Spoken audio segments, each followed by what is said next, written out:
Hi, I'm here with Ken Loach and Paul Laverty. Sorry, I don't know why I keep trying to call you something else.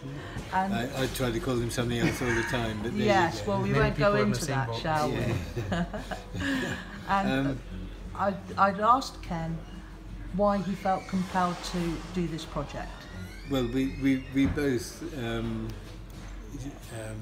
were discussing it together because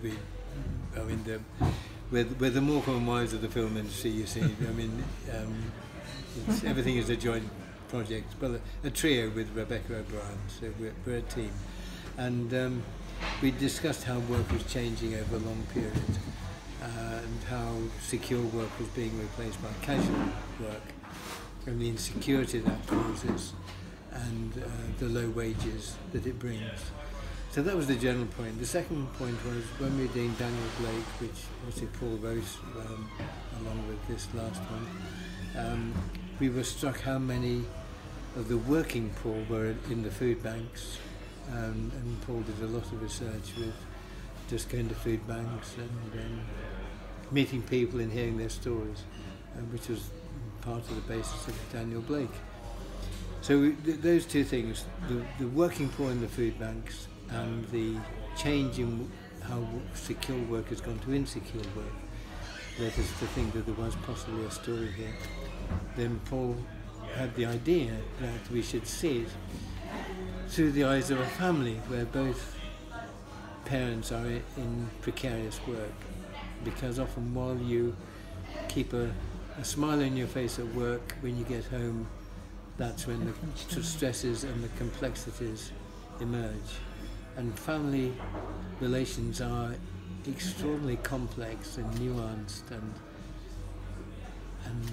particular. So it was the story of a family that we thought would best explore this subject.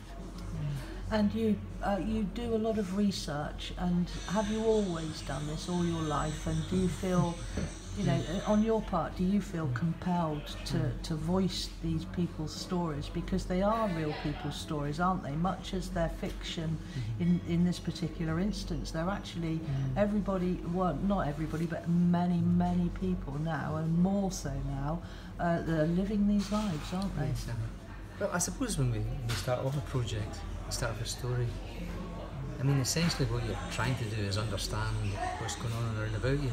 You're trying to figure out what's going on right in front of your eyes. And what Ken mentioned was very, very important, that people have a job and they're still poor. And it was interesting today, John MacDonald said that very, very much in his speech. So that was kind of fascinating for us, but it also begs great big giant philosophical existential questions, right? What is the point of work if you can't look after your children? I mean, right at the heart of the story is that fundamental question, and it's both parents, and they're run ragged, so it's trying to understand and disentangle it all, and many things lead to that.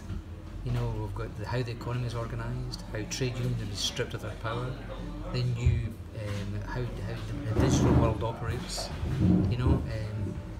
new technology can be used for the benefit or to exploit, and what we see now is how the use of algorithms, they can drive someone to the very edge of their existence. And we saw that with the driver Don Lane, and we mentioned him last night in the film, who unfortunately died. And then we see what's happening now with people who are looking after our old people. Another massive existential crisis in our communities. 700 million has been cut from the budget to look after old people since 2010, and there are over 1 million people waiting for further care.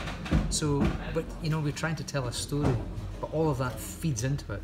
Yes. And another thing that was very, very important to us too, in the premise, that hinterland to the film, was the fact this takes place right after the financial crisis, because they are on the point of buying a house. They don't get that house. They've been renting ever since then, and that puts incredible pressure on them. So under